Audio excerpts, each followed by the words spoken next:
निगाहे वली में ये तासीरो देखिए बदलती है हजारों तकदीर देखिए सलातुन या रसूल अल्लाह अलैकुम सलामुन या हबीब अल्लाह ख्याले मासवा दिल से मिटा दो या रसूल अल्लाह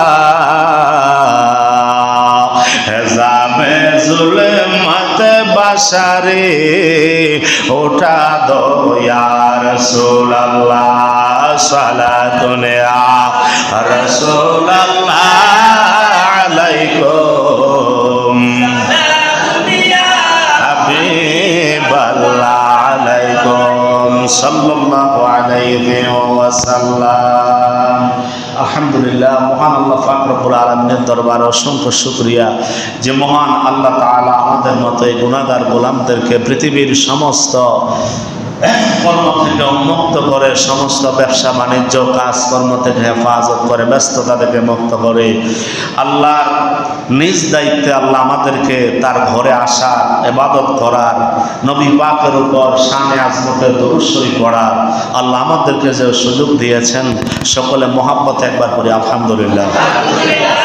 আমাদের মতো হাজারো মানুষ যারা আজকে রাস্তাঘাটে, দোকানপাটে, বিভিন্ন চায়ের দোকানে, বিভিন্ন ক্লিনিকে, হসপিটালে, বিভিন্ন জায়গায় বিভিন্ন রকমে রয়েছেন, যাদের ভাগ্যে জুমার নামাজ নসিব হবে না। কথা বলেন ঠিক কিনা? আল্লাহ জোরে বলেন ঠিক কিনা? সেই মহান আল্লাহ আমাদেরকে দয়া করেছেন বিদায় আমরা আসতে পেরেছি। আল্লাহর দরবারে আমরা ফরিয়াদ করব, আল্লাহ ইমাম হাসান হুসাইনের উসিলায়, খাতুনে জান্নাত মা ফাতেমার উসিলায়, শের খোদা মৌলা আলীর উসিলায়, দয়াল নবীর তৌফাইলে আমাদের এই আশাকে তুমি কবুল করো। আমিন বলেন, আরো জোরে বলেন আমিন। মহান রব্বুল ইজ্জাত আল্লাহ কোরআনুল কারীমের মধ্যে আল্লাহ বলে দিয়েছেন, ইন্নাল্লাযীনা ইউযুনাল্লাহা ওয়া রাসূলাহু লা'নাহুমুল্লাহু ফিদ দুনিয়া ওয়াল আখিরাহ ওয়া আ'আদ্দা লাহুম আযাবাম মুহিনা। জোরে বলেন মারহাবা। মহান রব্বুল ইজ্জাত তার পবিত্র কোরআনুল কারীমের সূরাতুল আহজাবের 57 নম্বর আয়াতে কারিমায় আল্লাহ বলে দিয়েছেন, ইন্নাল্লাযীনা নিশ্চয় যাহারা ইউযুনাল্লাহ, জোরে বলেন আল্লাহু আকবার। আমার আল্লাহ বলে দিয়েছেন নিশ্চয়ই যাহারা আল্লাহ ও তার রাসূলকে, নিশ্চয় যারা আল্লাহ ইউযুনাল্লাহ ওয়া রাসূলা, আল্লাহ এবং রাসূলকে কষ্ট দেয়। ইউযুনাল্লাহ মানে কষ্ট দেওয়া। আল্লাহ বলেছেন নিশ্চয় যারা আল্লাহ এবং তার হাবিবকে কষ্ট দেয়, কথার মাধ্যমে, কর্মের মাধ্যমে, আলোচনার মাধ্যমে, বিভিন্ন প্রেক্ষাপটে যারা কষ্ট দেয়, আল্লাহ তাদের ব্যাপারে বলেছেন লা'নাহুমুল্লাহ, আল্লাহ তাদের উপর লানত দান করেন। আল্লাহ এবং রসুলকে যারা কষ্ট দিবেন তাদের মধ্যে আল্লাহর রহমত আসে না, কারণ আল্লাহ রসুল অসন্তুষ্ট মানে আল্লাহর রহমতের দরজা ক্যান্সেল হয়ে যাওয়া। কথা বলতে আল্লাহ এবং রসুলকে যারা সন্তুষ্ট চিত্তে ভালোবাসে, মহব্বত করে, চায়, তাদের উপরে আল্লাহর রহমত আসে। জোরে বলেন সুবহানাল্লাহ। আমার আল্লাহ রব্বুল আলামিন বলেন, আমার বান্দা নবীর উম্মতের দর্শন, গভীর মনোযোগ, গভীর মনোযোগ। আল্লাহ রব্বুল আলামিন পবিত্র কোরআনুল কারীমের সূরাতুল আহজাবের 57 নম্বর আয়াতে আল্লাহ জানাইলেন, ইন্নাল্লাযীনা ইউযুনাল্লাহা ওয়া রাসূলাহু, এরে নিশ্চয় যারা আমি আল্লাহকে এবং আমার দয়াল নবীকে, আমার হাবিবকে যারা কষ্ট দেয়, হাবিবের কষ্ট আমি আল্লাহর কষ্ট, আমার কষ্ট আমার হাবিবের পাকের কষ্ট। আল্লাহ গো, আপনাকে কষ্ট দিলে কি হয়, আপনার হাবিবকে কষ্ট দিলে কি হয়? আমার রব্বুল ইজ্জাত জানায়া দিয়েছেন লা'নাহুল্লাহু ফিদ দুনিয়া ওয়াল আখিরাহ, এরে আল্লাহ এবং রাসূলকে যারা দুনিয়ার জমিনে কষ্ট দেয়, তাদের বিপরীত চলাফেরা করে, আমি আল্লাহ সেটা সইতে পারি না। আমি আল্লাহর পক্ষ থেকে তাদের জন্য থাকে দুনিয়া এবং পরকালের লানত। জোরে কোন নাউজুবিল্লাহ। তারা দুনিয়ায় কোনোদিন শান্তি পাবে না, তারা পরকালেও তারা কখনো শান্তি পাবে না। এটা আমার কথা না, আল্লাহর কথা। জোরে বলেন আপনারা কার কথা? মহান রব্বুল আলামিন বলে, জগৎবাসী রে,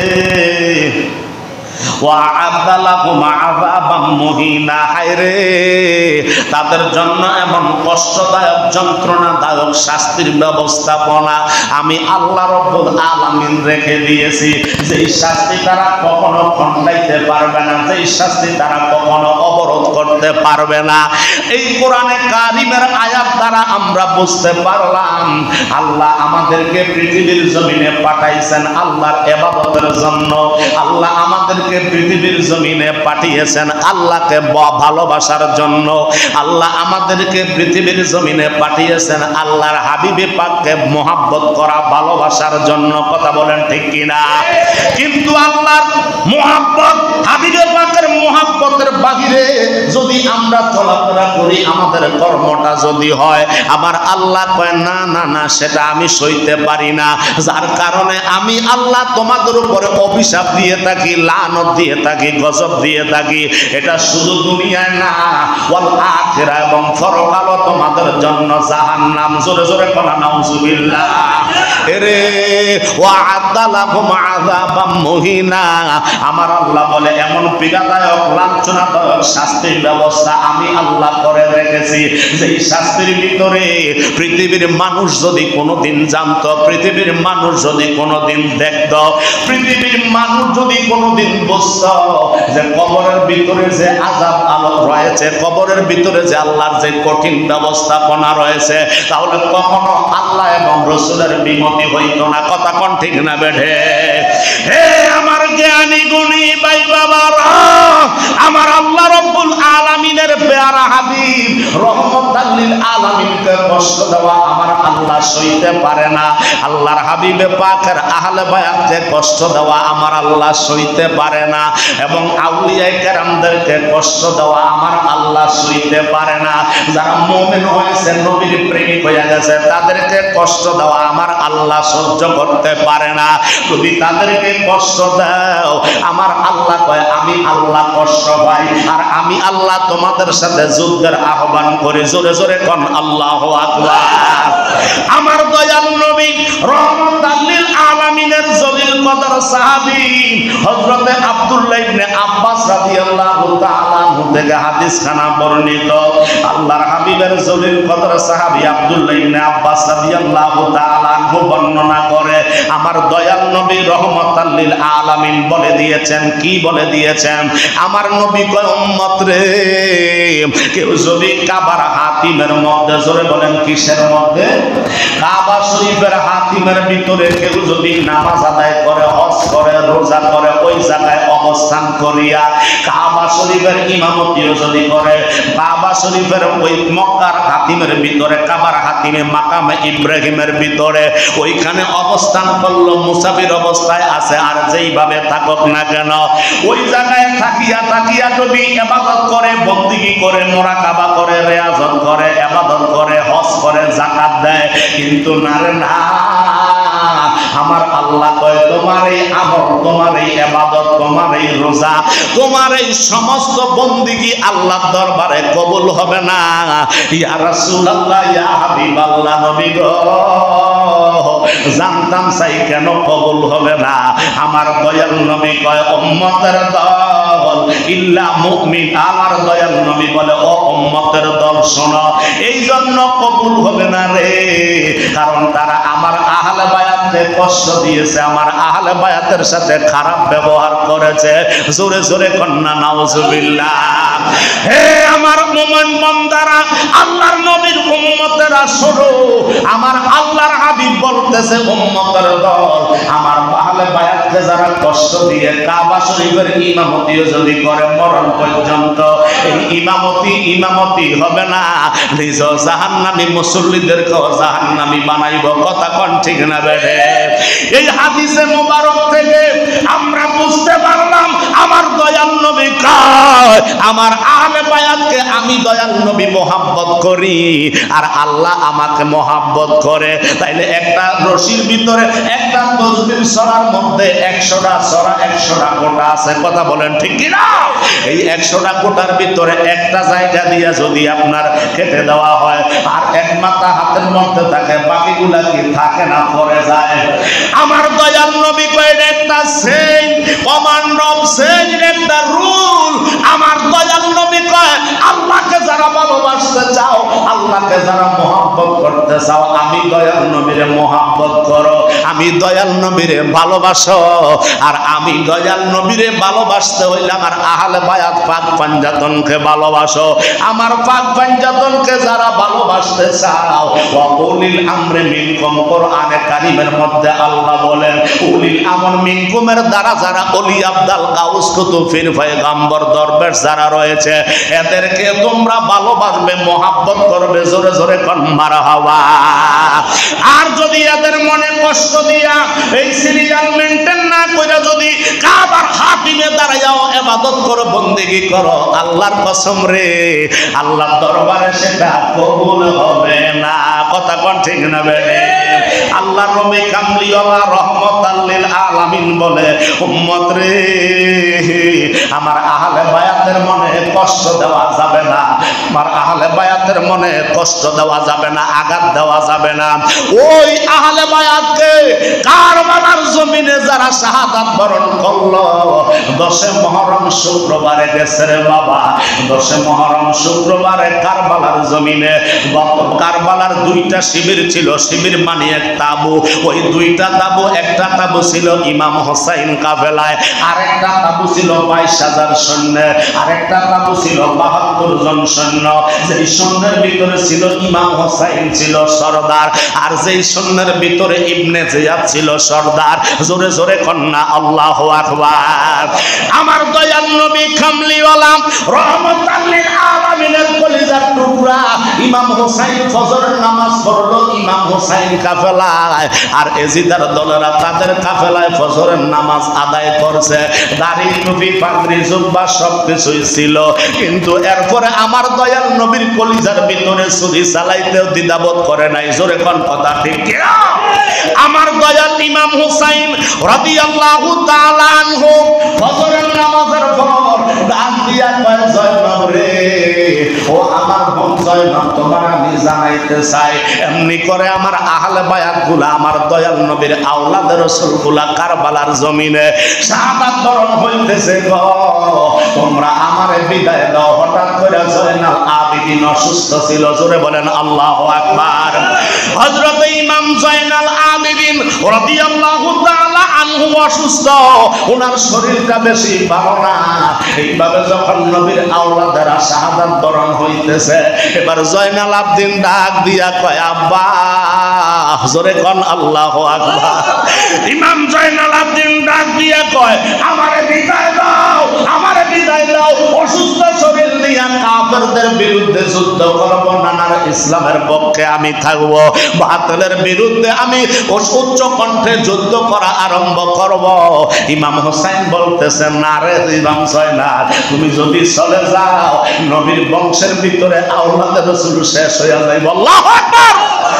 আমার দয়াল নবীর কলিজার টুকরা ইমাম হোসেন ডাক দিয়া কয়, না, আমারে বিদায় দাও, আমি কারবালার জমিনে যাই, এই কারবালার জমিনে যাই আপনার সুন্নতকে জিন্দা করতে যাইয়া, আল্লাহর দ্বীন প্রচার করতে যাইয়া আমি হোসাইন শহীদ হইয়া যাইব, তুমি জয়নাল শহীদ হইতে পারবা না। এই জন্য কোন আশেক বলে ময়ূর না ময়ূর না রে জয়নাল, ময়ূর না ময়ূর না রে জয়নাল, তুমি জয়নাল ময়ূর না,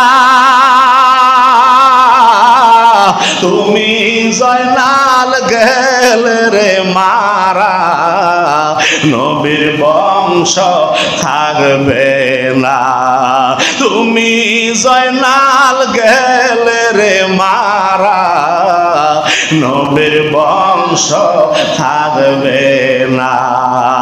জোরে কোন আল্লাহু আকবার। ইমাম হোসেন কয় জয়নাল রে, আমি যাইব, আমার নানার ভবিষ্যৎবাণী আমার উপরে আছে, তুমি যাইতে পারবা না। তুমি যদি শহীদা যাও কারবালার জমিনে, ওই কাফেরের গোষ্ঠীরা এজিদারা তোমার তীর মাইরা, বল্লম মাইরা, তলোয়ার মাইরা শহীদ করে দিব। না না না, তো আমি থাকতে তোমার যাইতে দিতাম না। জোরে কোন সুবহানাল্লাহ। ইমাম হোসেন কয় ও জয়নব, আমার বিদায় দাও, তোমার কাছে সাতটা আমার ওসিয়ত থাকবে। কারবালার জমিনে আমি শাহাদাত বরণ করব, আমি কারবালার জমিনে নানার দিন প্রচারের জন্য আমি চলে যাচ্ছি, আমারে বিদায় দিয়ে দাও। এক নাম্বার ওসিয়ত হইল, আমি যখন কারবালার জমিনে শাহাদাত হইয়া যাইব, এই কারবালার যত ইতিহাসগুলা রয়েছে, যত ঘটনাগুলা রয়েছে, তুমি মদিনায় ফিরা যাইয়া মদিনার কোন রাজা বাদশার কাছে এটার বিচার দিও না। জোরে কোন আল্লাহু আকবার। এর মদিনার রাজা বাদশার কাছে বিচার দিও না, কোন সম্প্রদায়ের কাছে বিচার দায়ের করিও না। জয়নব ডাক দিয়া কয় ভাই কেন রে? কয় আমার বিচার করার মতো আল্লাহর জগতে অদ্বিতীয় কেউ নাই। জয়নব রে, আমার দ্বিতীয় নাম্বারের ওসিয়ত হয়েছে, কারণ এরা যদি থাকতো আমি হোসাইন কারবালার জমিনে শহীদ হইতাম না। ও জয়নব, আমার দ্বিতীয় নাম্বারের ওসিয়ত হইল, তুমি মদিনার রওজা মোবারকের কাছে যাইবা, নানার রওজা মোবারকের পাশে বৈশা বৈশা 7 মুহররম, 8 মুহররম, 9 মুহররম, 10 মুহররমের এই 4 দিনের ঘটনাগুলা আমার দয়াল নবীর কদম মোবারকে আরজি জানাইয়া দিবা।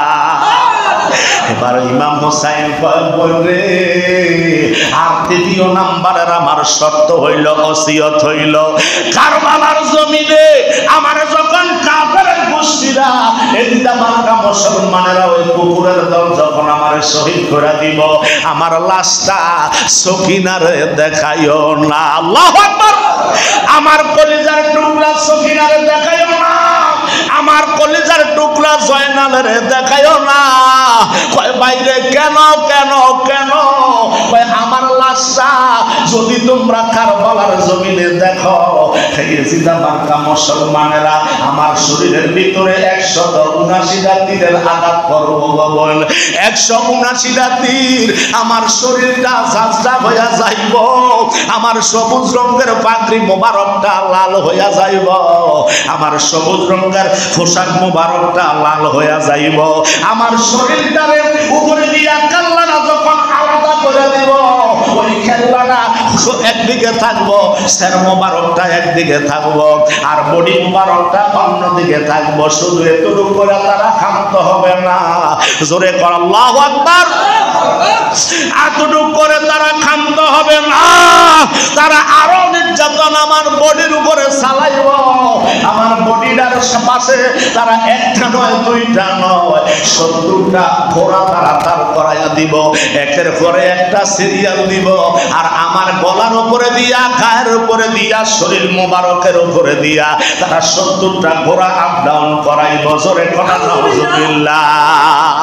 হে বন্ধু, তোমার কাছে আমার ওসিয়ত রইল, আমার কালিজার টুকরা সকিনারে আর জয়নাল আবেদিনকে যদি তুমি আমার এই লাশ মোবারকটা দেখাও, ওই ঘোড়ার পায়ের আঘাতে ফিসা ফিসা আমার শরীরের সমস্ত অঙ্গ প্রত্যঙ্গগুলা ক্ষত বিক্ষত হইয়া যাবে। আল্লাহু আকবার। আমার শরীরের সমস্ত অঙ্গ প্রত্যঙ্গগুলা ক্ষতবিক্ষত হয়ে যাইব, আমার শরীরের মাংসগুলা আলাদা হয়ে যাইব, কারণ তারা একে একে 70টা ঘোড়া আমার উপরে দিয়া সওয়ার করে দিব। এই জন্য দেখবে, এই অবস্থা যখন দেখবে আমার সন্তানেরা আমার অবস্থার প্রেক্ষাপটে তাদের কলিজা ফাইটটা তারা কারবালার জমিনে যখন ইন্তেকাল হইয়া যাইব, আমার নানার আওলাদ তো কারবালার জমিনে শেষ হইয়া যাইব, কিয়ামত পর্যন্ত আওলাদের রাসূল থাকবে না। এই জন্যই ওসিয়তটা তোমারে আমি কইরা যাই, আমার শরীর মোবারকটা, আমার লাশ মোবারকটা আমার সন্তানদেরকে দেখাইও না। জোরে কোন আল্লাহু আকবার। সেই আহলে বায়াতের কথা আল্লাহ বলতেছেন, সেই আহলে বায়াতের কথা আমার নবী বলতেছে, তাদের মনের মধ্যে আঘাত দিয়া যদি কাবার পাশে কাবার হাতিমেও যদি তোমরা নামাজ আদায় করো, ইবাদত করো, বন্দেগী করো, আল্লাহ দরবারে কখনো কবুল হবে না। কথা বলেন ঠিক কি না? হে আমার জ্ঞানী গুণী মুসলমান ভাই বাবারা, এই জন্য ঈমান এক জিনিস, আমল হইল আরেক জিনিস। ঈমান যদি না থাকে কিয়ামত পর্যন্ত আমল করলে কোনোদিন জান্নাতের আশা করা যায় না। কথা কোন ঠিক না বেঠি? আমার নবী কামলিওয়ালা একজন সাহাবী, একজন দয়াল নবী কামলিওয়ালা যুদ্ধের ময়দান থেকে মসজিদে নববীর মধ্যে এসে বসলেন। আজান দিয়েছেন, মুয়াজ্জিন আজান দিছে, নামাজের সময় হয়ে গেছে। আমার দয়াল নবী মসজিদে নববীর বারান্দার মধ্যে, যেটা সাহাবা মসজিদে নববীর মধ্যে আমার নবী অবস্থান করলেন।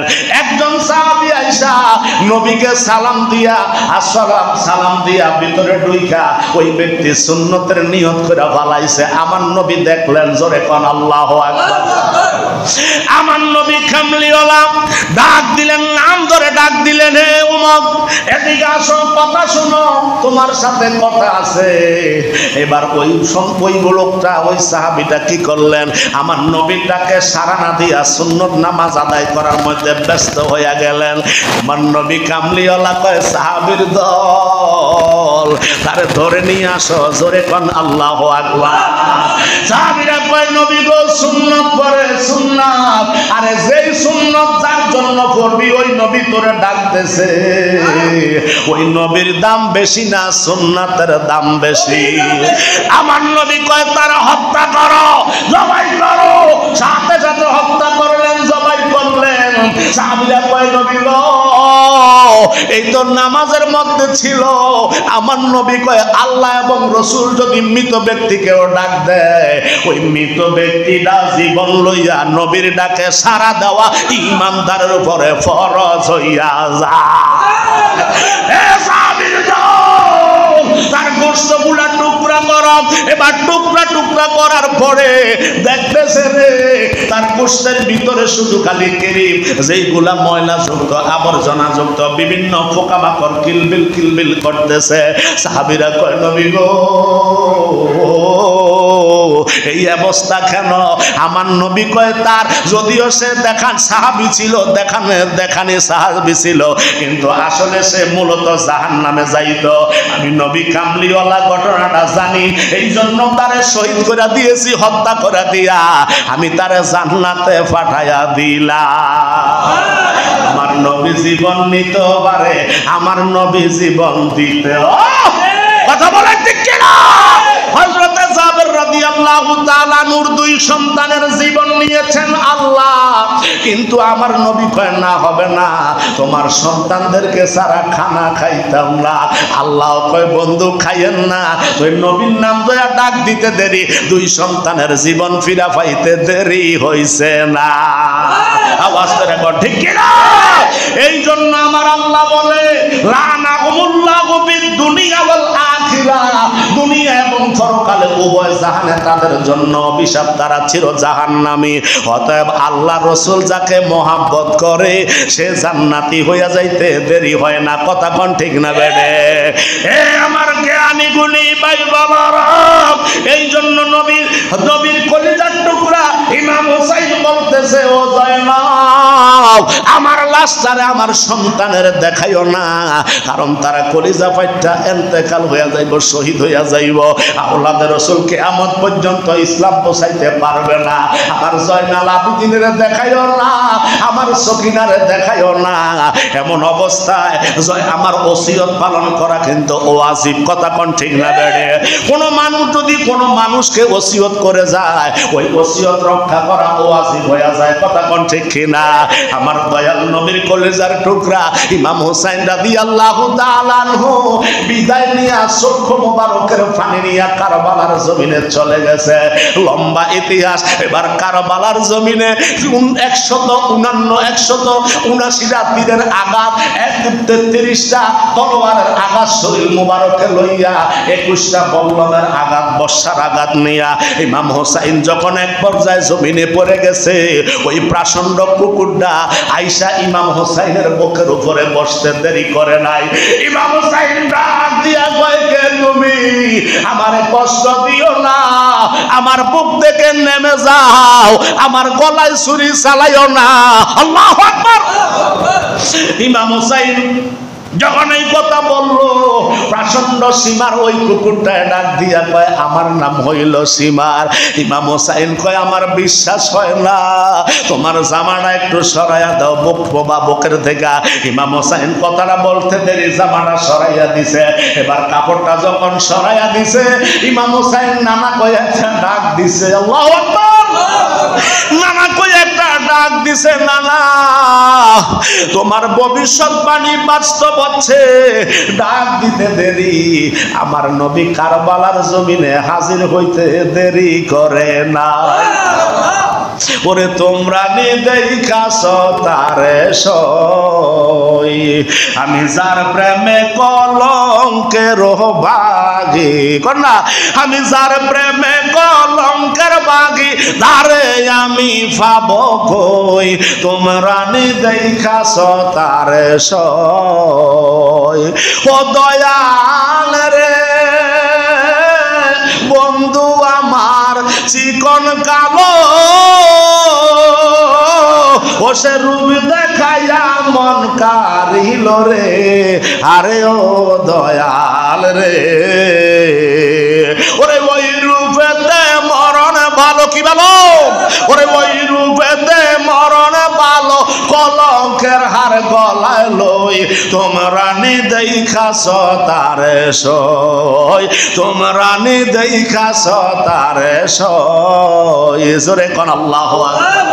ইমাম হোসেন রাদিয়াল্লাহু তাআলা আনহু কয়, কাফের রে, কিয়ামতের ময়দানে আমি তোরে জান্নাতের সুপারিশ করে নানার দরবারে আমার বুক থেকে নাইমা যা, আমার বুক থেকে সইরা যা। কয় না না না, আমার এজিদাই যেই ঘোষণা দিছে, এত সম্পদের লোভ, অর্থের লোভে আমি তোমার জবাই করতে আসছি, আর তোমার জবাই করন ছাড়া আমি যাইতে রাজি না। ইমাম হুসাইন এই অবস্থায় অনেক পেরেশানি, কষ্ট পাইতেছে। ইমাম হোসেন ডাক দিয়া কয়, তাহলে আমার 2 রাকাত নফল নামাজ আদায় করার সুযোগ দাও, আমার নফল নামাজ আদায় করার সুযোগ দাও। কিয়ামত পর্যন্ত যদি ছুরি চালাইবি গলা দিয়া, এই গলা দিয়া কখনো আমি হোসেন শহীদ হইতাম না। এই গলার ভিতরে আমার নানা রহমাতাল লিল আলামিনের হাজার হাজার সুমা মোবারক লাগছে রে। এই জায়গা দিয়ে আমার শহীদ করতে পারবি না, আমার 2 রাকাত নামাজ পড়ার সুযোগ দে, তারপরে শহীদ করে দিস। আমার নানা ভবিষ্যৎবাণী সত্য হবে, এটা কোনো মিথ্যা হতে পারে না, তুমি আমার শহীদকারী। তো কথা বলেন ঠিক কিনা? ইমাম হোসেন কয়, এবার 2 রাকাত নামাজের সুযোগ দিল। ইমাম হোসেন 2 রাকাত নামাজের প্রথম রাকাত শেষ কইরা দ্বিতীয় রাকাতের সেজদা শেষ করছে। প্রথম সেজদা দিছে, এবার দ্বিতীয় রাকাতের সেজদাটা দিয়া উঠানের সুযোগ দেয় না। ওই প্রচন্ড শয়তান আইসা সীমারের জানাইয়া দিছে, সীমার রে যেই ঘটনা তুমি করতেছ, ইমাম হোসেন যদি দ্বিতীয় সেজদাটা দিতে পারে রে, কারবালার জমিনটা তামা তামা হইয়া যাইব। আরে ইমানদার, নামাজ পড়ো, রোজা করো, হজ করো, যাকাত দাও। আমার নবীর প্রেম নিয়ে যদি নামাজ রোজা করা যায়, অল্পতেই নাজাতের জন্য যথেষ্ট হইয়া যায়। আখলুস দিনাকা ইয়াফিকা আমালুল কালিল, আমার নবী কয় অল্প আমল নাজাতের জন্য যথেষ্ট হবে, তবে আমার নবীর ভালোবাসা লাগবে। ঠিক কিনা বলেন? ওই নবী কামলি ওলার কলিজার টুকরা এবার দ্বিতীয় সেজদার মধ্যে শহীদ করে দিল। জোরে পড়েন ইন্না লিল্লাহি ওয়া ইন্না ইলাইহি রাজিউন।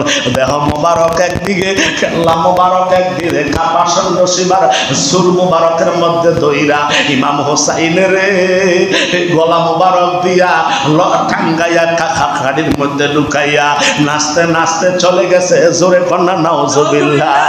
ওই পাগলা ওই আমার দয়ার নবীর কলিজার টুকরা ইমাম হোসেনের সির মোবারক নিয়া যখন দামেস্কের ওই বাদশার যখন এজিদের যখন ঘরের মধ্যে যখন রাখছে, ওইটা একটা পাত্রের মধ্যে রাখছে যেটার মধ্যে তারা মদ জুয়া বিভিন্ন কাজে লিপ্ত থাকতো।